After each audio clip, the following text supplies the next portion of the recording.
Les figures géométriques, les formes sont les figures géométriques que vous allez utiliser souvent dans vos documents.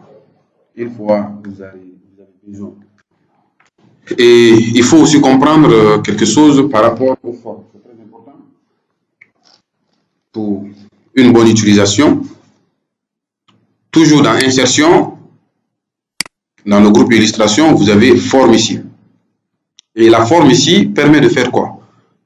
La forme ici permet, comme je l'ai dit, de ressortir certaines figures dans votre document, si nécessaire. Ça peut être des carrés, des cercles, des rectangles, ou des triangles, des traits, beaucoup de figures. Donc quand vous cliquez déjà sur la commande, vous constatez que vous avez plusieurs figures. Mais peu importe la figure que vous allez choisir, lorsque vous envoyez, vous cliquez sur une figure que vous voulez, par exemple, là je clique par exemple ici sur le triangle, ici. Quand je trace le triangle, je constaterai que il y a aussi format de forme qui va sortir. Donc il y a format de somme qui va sortir ici. Donc ça c'est pour les formes. Comme format d'image est sorti tout de suite. Il y a un nouveau onglet qui va apparaître. Et sur format de forme, la première chose à savoir, c'est la couleur de remplissage. C'est-à-dire la couleur qui se trouve dans le fond. Donc vous pouvez cliquer sur remplissage ici et choisir une couleur pour votre fond. De deux, vous pouvez aussi, si vous ne voulez pas de fond, bien évidemment, si vous ne voulez pas de fond, vous pouvez aussi cliquer là-bas toujours et vous prenez aucun remplissage. Donc votre triangle n'aura pas de fond. Et vous avez aussi le contour qui est là. Le contour, quand vous cliquez aussi sur le contour, vous avez la possibilité de choisir la couleur de contour que vous voulez. En plus de la couleur de contour, vous avez la possibilité de choisir ici l'épaisseur, c'est-à-dire l'épaisseur du contour. Donc vous avez ici les épaisseurs. Vous allez cliquer sur voilà, les différents niveaux d'épaisseur. Et là, vous allez pouvoir agrandir l'épaisseur de votre forme comme ça. En plus de cela, toujours dans contour, vous avez la possibilité aussi de changer le style de tiret. C'est-à-dire là, on voit que les lignes c'est avec les tirets directs. Vous pouvez aussi choisir, par exemple, les pointillés, ou soit les traits, hein, et comme ça. Donc, vous allez choisir votre style de tiret et vous allez l'appliquer sur votre forme. Vous avez également ici les effets de forme. Donc là, je vais mettre le fond pour que ça se marie très bien. Là, vous avez ici les effets de forme. Donc, vous avez vu tout de suite ici les mêmes effets là dans image prédéfinie. Donc, vous avez ici les effets prédéfinis, voilà, qui vont permettre de faire de votre forme un effet réel. Comme ça, par exemple. Vous avez également les effets de lumière qui permettent ici de créer des lumières derrière, autour de votre image. Vous avez les effets de réflexion qui vont permettre de refléter un peu voilà, votre forme en bas. Lumière, voilà. Bon, tout ça, c'est à voir. Hein. Vous pouvez jouer avec à la maison, vous allez plus comprendre. C'est très simple. C'est déjà fait ici. Il suffit de cliquer et vous voyez comment ça fonctionne. Donc, là, c'est le remplissage, les fonds de votre forme. C'est très important parce que vous pouvez envoyer une forme. Si vous avez aussi la possibilité ou vous voulez encore enlever le contour, vous pouvez aussi cliquer sur contour et au lieu de choisir une couleur, vous prenez sans contour, comme on a fait tout de suite ici pour le remplissage. Ça vaut aussi la même chose. Maintenant, ici, vous avez, au niveau du remplissage, vous avez la possibilité, par exemple, de faire le remplissage de votre forme avec une image. Là, en dehors des couleurs ici, vous pouvez descendre en bas, choisir une image, par exemple. Donc, à partir d'un fichier, c'est-à-dire je vais partir sur mon ordinateur et je choisis, par exemple, cette image-là. Et là, voilà, l'image va désormais être dans ma forme. Donc, je peux même mettre le contour pour que ça ait l'air un peu plus, voilà, un peu plus joli, compréhensif. Donc, voilà. Donc, tu peux faire le remplissage de ta forme avec l'image. Tu as aussi la possibilité de faire le remplissage de ta forme avec les dégradés. Donc, tu as les effets de dégradé ici, les dégradés prédéfinis, tu peux utiliser et ta forme est remplie avec un effet de dégradé. Pourquoi pas aussi rempli avec les textures. Donc, vous avez aussi les textures qui sont ici, que vous pouvez utiliser pour remplir remplir votre forme avec. Voilà. Donc, pour agrandir la forme, vous pouvez aussi prendre les extrémités, comme je l'ai déjà dit. Si vous prenez ici, vous agrandissez la largeur, voilà. Et de l'autre côté aussi, la hauteur. Donc, par contre, si vous prenez à l'extrémité ici, vous agrandissez tous les côtés à la fois. Et souvent, quand vous envoyez des formes, vous allez voir des points comme ça, les points jaunes. C'est pas sur toutes les formes, mais sur certaines formes, vous allez voir. Quand vous voyez, ça vous permet de modifier la forme. Voilà. Par exemple, je peux changer le type de rectangle, voilà. Et comment le type de triangle en jouant sur la forme comme ça. Donc, ça peut aussi être avec les rectangles arrondis. Vous pouvez trouver avec les rectangles arrondis, par exemple. Voilà, quand vous tracez, vous trouvez le point ici. Donc, plus vous envoyez, vous arrondissez, voilà, là, le rectangle, comme ça. Donc, quand vous voyez les points jaunes là, ça veut dire que vous avez la possibilité de travailler sur les formes en question. Maintenant, une chose aussi à savoir, c'est l'organisation de vos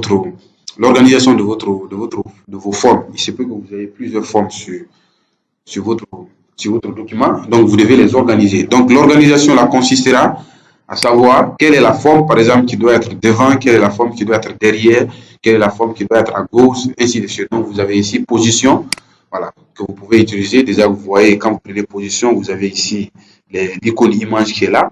Là, on voit que ça est en haut, à droite, à gauche de la page, de l'autre côté, en haut, au milieu, et ici aussi en haut à gauche, donc ainsi de suite. Plus vous choisissez une icône, c'est de la même façon que l'image aussi va se présenter sur votre document. Bref, vous pouvez aussi utiliser, voilà, le pointeur comme ça, déplacer manuellement comme vous voulez. Mais la chose la plus importante, c'est lorsque vous avez par exemple plusieurs formes. Là, je vais tracer par exemple 3 formes, comme ça. Voilà, je vais mettre l'autre, je vais changer la couleur. Et je vais envoyer encore une autre forme. Je vais prendre par exemple quelque chose comme ça. Voilà, et je vais tracer comme ça, je vais prendre une autre couleur. Je prends par exemple bleu, comme ça. Voilà. Là, vous voyez, les 3 formes là sont superposées. Maintenant, je veux, par exemple, faire passer la forme là devant. Parce que la façon dont je trace, si je trace la forme là en première position, c'est elle qui va être en bas. Les autres formes qui viendront là vont être en haut. Donc, si je veux les déplacer, c'est-à-dire si je veux par exemple envoyer la forme là derrière toutes les formes, ou bien je vais envoyer la forme là, le rectangle, le triangle là devant, je vais envoyer le triangle devant la flèche, je vais maintenant utiliser, n'est-ce pas, les boutons d'organisation ici. Donc, comment je fais? Si je sélectionne, là ici, vous avez par exemple avancer, reculer. Dans avancer, vous avez avancé et vous avez premier plan. Et vous avez dans reculer, vous avez reculé et vous avez arrière-plan. C'est quoi la différence entre avancer et arrière-plan? Avancer et premier plan, reculer et arrière-plan. Lorsque vous prenez avancer, c'est-à-dire avancer, ça permet d'avancer d'un pas. C'est comme si par exemple vous êtes arrêté comme ça, droit, vous êtes aligné. Donc si on me dit, moi je suis par exemple derrière, si on me dit avance, c'est-à-dire je vais partir devant la deuxième personne. Ok? C'est-à-dire on est arrêté en 3. Ok? Moi je suis derrière. Donc on me dit d'avancer. Donc quand on dit d'avancer, je vais aller juste devant la personne qui était en deuxième position. Donc je vais aller en deuxième position.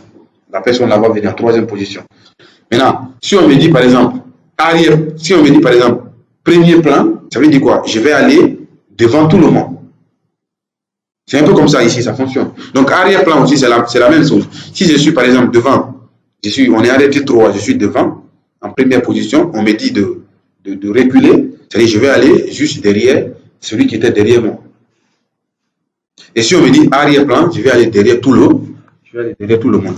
Donc, c'est la même chose ici. Quand je prends par exemple la forme ici, je prends ici avancer.